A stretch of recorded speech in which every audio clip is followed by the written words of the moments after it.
Hello, this is Steven out, and yes, we're back with another Green Hornet 66 episode review. Today, we'll be reviewing the episode Trouble for Prince Charming. Without any further ado, let's hop straight into this review. We begin the episode with the Green Hornet and Kato arriving to the airport in a quick hurry to prevent something very disastrous. We get this in dialogue. Just as we get to the airport, we see a woman who's just pulled up by the name of Jeannette, who is here to marry Prince Ahil, I think that's the name. Probably butchering it, but later on I'll probably get the right name. But for the rest of the episode, I'm just going to call him Prince. Not the actual Prince guitarist, but, you know, just to save me extra energy. Here, anyway, so his plane lands and he meets Jeannette. And the two are clearly planning to get married. The prince is head of a foreign country, and he's clearly arriving in the Green Hornet City. But whilst that's happening, a truck pulls up with a mysterious person inside, clearly set for an assassination attempt. Just as essentially he's about to execute the prince, the Green Hornet car somehow arrives just in time and manages to prevent the assassination, resulting in that car quickly making its escape with the Green Hornet car in pursuit. The prince is in shock of an assassination attempt, and honestly, this is a pretty good way to, really start the episode with an assassination attempt just foiled, and we don't really know much about the plot yet. But it's automatically hooks me into the episode. We get the usual opening credits, and then we go to an embassy of the Kahara, which is some kind of, I guess, I'm not sure if it's a real, actual country or a fictional one just made for the show. But, we get that's essentially the new location. The prince is then informed by Britt Reed and Frank Scanlon that there was an assassination attempt on his life. Britt explains, how he had found an anonymous tip on it, and just as about when he was about to call the police, he finds out the Green Hornet had disposed of the threat. However, the prince is confused as to why the Green Hornet would bother to save him. After all, he's the head of he knows the Green Hornet's reputation as a notorious criminal and doesn't see what to get out of it. Frank Scanlon pretty much agrees, but because of the assassination attempt, they convince him not to take the thing lightly, with the ceremony about to take place. The prince knows for a fact, as the head of a as the head of a government, assassination attempts like this, or anything of that matter, are to be taken seriously. So he agrees to accept their help, even though, Bakil, is stating, with the sort of rehearsal dinner or whatever, sort of event being held, there's no way someone can get in here without an invitation. It's invitation only. But Reed says that, these type of things have been known to fall into hands, and, they're just trying to take their precaution. Frank Scanlon asked the prince's permission to have guards posted, within the embassy. The prince has no objection. However, Bakil suggests maybe outside, not on premises grounds for political reasons and probably for the people here. Frank Scanlon agrees with, understands and agrees to apply with these demands. We also get a little thing knowing that Britt Reed's family actually has a connection to Jeannette's family. The two are in fact very old friends, and I can understand maybe why he takes a personal interest in this case. After all, someone tried to kill the prince who is engaged to marry Jeannette, and again, probably looking out for his friend's interest, tries to save him, but also probably because it's the right thing. But I could easily see this mostly due to maybe a sort of family connection. At least is what I get out of it. We then see the convention and see the two, just bonding, having fun, and I really buy the prince and Jeannette as a couple really well. They are actually fantastic couple I've actually seen. Even though I am puzzled to how this marriage occurred. Is it arranged, or did they know each other for many years before, I assume, he finally proposed to her? Again, I'm not entirely sure how this marriage occurred, but I do buy these two genuinely love each other. She's then called away to answer a phone call, but it's the classic case to get her away, out of everyone's eyes, and essentially she is kidnapped with the courtesy of a handkerchief doused in chloroform. Reed then arrives, greets himself to the prince, Bakil, and the colonel, Jarajeg, who is essentially the prince's personal bodyguard. The prince then asks Reed to step aside, and have essentially a private conversation, and saying how Jeannette has excused herself. How about we get a drink just for the three of us and essentially chat, just have some fun together. And Reed agrees. They go to the room where Jeannette, went to have this mysterious phone call. When they get there, they find that she's not there, but the phone's been knocked off the hook. knocked off. Reed knows something's up and asks, "Is Frank Scanlon here?" Prince says yes. He goes to quickly find him. Just as he's left the room, the phone rings and the prince answers. Reed manages to get Scanlon and brings him into the room. And here the prince says that, that Janet's been kidnapped. He just got off the phone with the kidnappers and saying the demands are for him to abdicate himself from the throne, in order to save Jeanette's life. He brings in Colonel Jarajek and demands to have a plane ready for Kahara to leave immediately. The colonel is confused, but he says how soon? He says simply a couple of hours, and he demands, just see to it. However, Reed and Frank Scanlon try to talk him out of it, noticing and practically saying that, time's actually on your side, not theirs. And how do you have any guarantee that if you do what they say, they will actually let her live? They may just kill her once they get what they want. However, the prince is blinded, obviously by the love of his life in possible danger. And, and he says his throne is nothing compared to her life. So, even though we understand Britt Reed and Frank Scanlon's sides with their, with them being generally true, right, I could easily buy why the prince is ignoring them. After all, the love of his life is at stake, and clearly, he finds that a life more important than his throne, than his position. So I really buy that. Basically, he tells the colonel to get ready. We are leaving immediately. Frank Scanlon then holds Reed back, saying, "Come on, you can't talk him out of it. It's too late." Reed says maybe not. He then quickly gets into his Green Hornet getup, along with Cato, and they manage to stop the prince and his bodyguards, leaving just before they get to the plane, and essentially knock them all out and take the prince essentially hostage. Green Hornet is using his classic, pretending to be a villain persona to kidnap the prince. He takes him to essentially his house or hideout, and essentially tells the prince the reason why he kidnapped him because he couldn't deprive the opportunity to have to make some money off him. And he says, "What, for my ransom?" Says, "No, to rescue Jeanette. If the price is too high." The prince, obviously knowing that, he's kind of indebted to the Green Hornet, courtesy of obviously being saved by his assassination attempt, but knowing that the Green Hornet is a man who can get things done, obviously by his reputation, and agrees to help, even though he's very hesitant to, and for a good reason. However, he agrees to go along with it. We then cut a scene where essentially Frank Scanlon is yelling at Reed for what he's doing, how this could be a big political nightmare, and, this could be bad. But Reed said he had no choice. It was the only way to save Jeanette Prescott. Frank Scanlon's confused and asked him to explain. He says, "Well, there were thousands of guards both outside the consulate. How the hell did no one notice her being taken away?" Scanlon still can't follow along. So Britt Reed comes up with the suggestion they didn't take her outside, they took her somewhere inside the consulate, leaving to the belief that maybe Colonel Bakir and Colonel Jarajek might have something to do with this whole plot entirely. And he said, entirely? Britt Reed says yes. He has contacted them and essentially asked for, to deliver the prince, with an exchange for a ransom. Clearly, Britt Reed has a plan in mind. And of course, the prince is going along with it.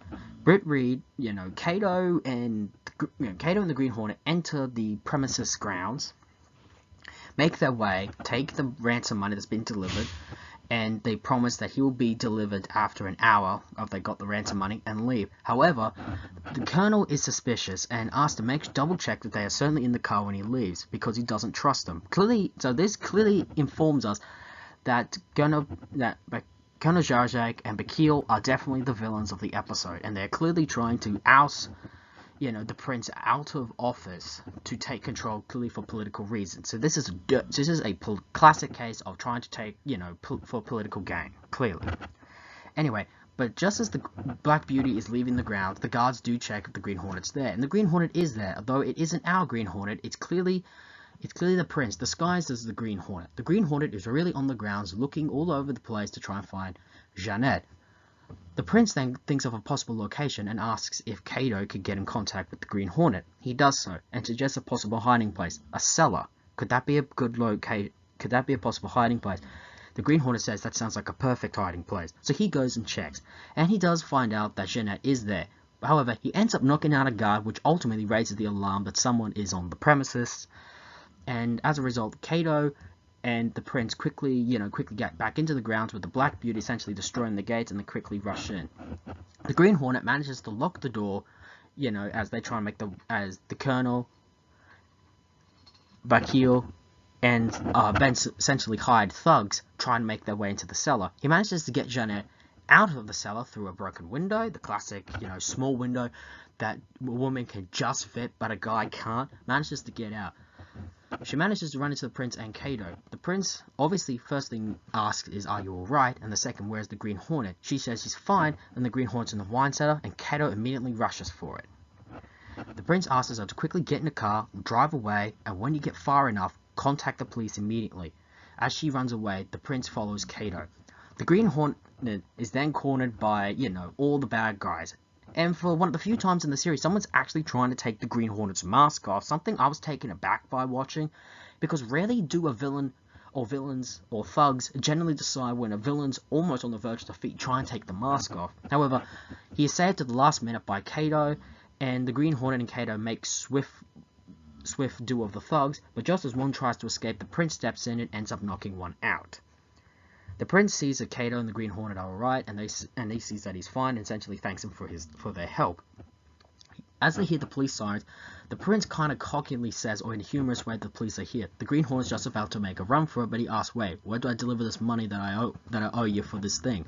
The Green Hornet just says, "Don't bother about it. Consider it a wedding present." After all, the Green Hornet is a bit of a romanticist.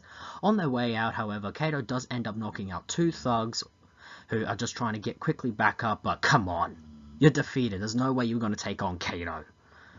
We end the episode with a, saying that Bakil, Colonel Zharzhag, and basically all the bad guys are arrested, rounded up, and locked away. And we just essentially get this nice little moment where, Prince, Jeanette, Britt Reed, and surprisingly, Casey actually appears. And, even though, so it's a nice little wedding moment. However, the prince says he wished the Green Hornet could be here. After all, this would not have happened without him. Britt Reed does says maybe he is here. And just as the prince looks at him, it's like, in spirit, of course. I think it's a little hint that, maybe, clearly trying to give away that, I might be the Green Hornet. Or maybe the prince's look was like, do you know who the Green Hornet is? I'm not sure what that was kind of meant to get across, but it gives a little chuckle out of our characters. Not to me, but it does end the episode on a very light and happy note. The cast here, Casey really only appears in really just the very last bit of the episode. It's kind of out of nowhere a little bit, but I kind of do like it. Surprisingly, Michael Axford is completely absent for this episode, something I found pretty shocking. In fact, for the majority of the time, the episode has really only Frank Scanlon and Britt Reed, aka the Green Hornet, really being the main cast to really have a huge substantial role. Kato, again, is just in the background, a little bit upsetting that, again, he, is not being really a part of it, other than clearly meaning to be number 2 and muscle. But I'll be honest, with the way this episode is structured, I don't see how you can actually bring him in without disrupting the flow of the story of the thing entirely. Overall, despite that, this is really great, and I do feel that the Green Hornet in many ways has just gained an ally for his crime fighting, as he now has a prince as a possible ally and even friend for future stories if the show ever got a second season. Anyway, how do I feel about the villains? The villains for these episodes include Abu Bakr, portrayed by Alberto Morin, and Colonel Zharzhag, portrayed by James Lumpfer, probably butchering those names and probably characters' names entirely.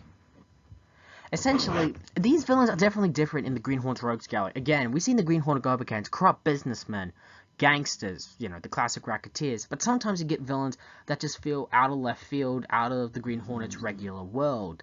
These included, guys like the Firebug, the Hunters,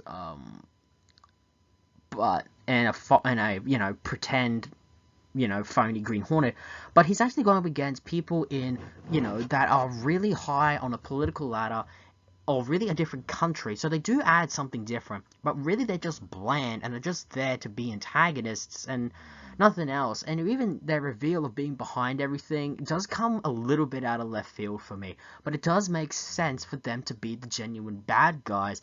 However, I do enjoy that nonetheless, and it does bring a little bit of variety, and does subvert my expectations a little bit. In fact, this whole episode is definitely different as what I've normally come to expect from a Green Hornet episode. And one of my favorites about this episode is some of the supporting characters we got for this particular outing. The characters for the supporting of this episode are one of my favorites of the series.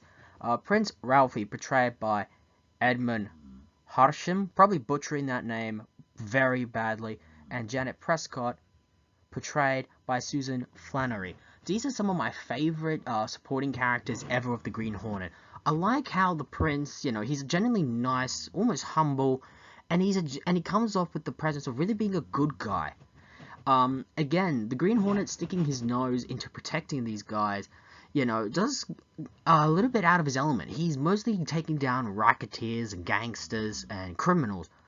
We're seeing something very much out of left field, out of his element. But again, like I said previously, my best bet to why he probably stuck his nose into this is because it's said that, that Janet Prescott and Britt Reed are friends. Their family are friends. So I think he probably stepped in because of her. If it wasn't, I highly doubt he would have bothered, or would have barely been on his radar. But, these two, especially the prince in general, just come off as really nice and great. I would imagine, again, if the series ever had a second season, I wouldn't mind the prince coming back. And this, again, is another great ally for the Green Hornet to have. Again, in the Batman's, crossover episode with the Green Hornet says very few people know, of their true intentions. Most people think of them as criminals. They have very few allies. Very few people know what they're really about. So I think this is I think he might have been referencing not just the prince, but other characters we've had, who obviously know the Green Hornet's real agenda. So I always loved that very much, very much. And again, if the second season had happened, I would have loved the prince making a return. He was a really great addition. Trouble for Prince Charming, for me, is just a really different episode and a fan favorite of mine. I absolutely love this. It's different, but it's also fun, mostly because of really the prince being a fun addition and a fun side character. And honestly, it's just something different that, the Green Hornet's not going up against the usual gangsters. He's literally trying to save a political leader and a royal member of a family from a foreign country. It definitely does, come out, I wouldn't say out of left field, but it definitely is something different and unique. And that's why I love it. For me, it's another fan favorite. And I'd say probably one of the best episodes of the series. I think around top 5 for me personally. But it's definitely an episode worthwhile checking out. And there we have it. That was the Green Hornet 66 episode review. Join us next time for another installment in the series. But until then, this has been the Steven Hour. Ladies and gentlemen, so long for now.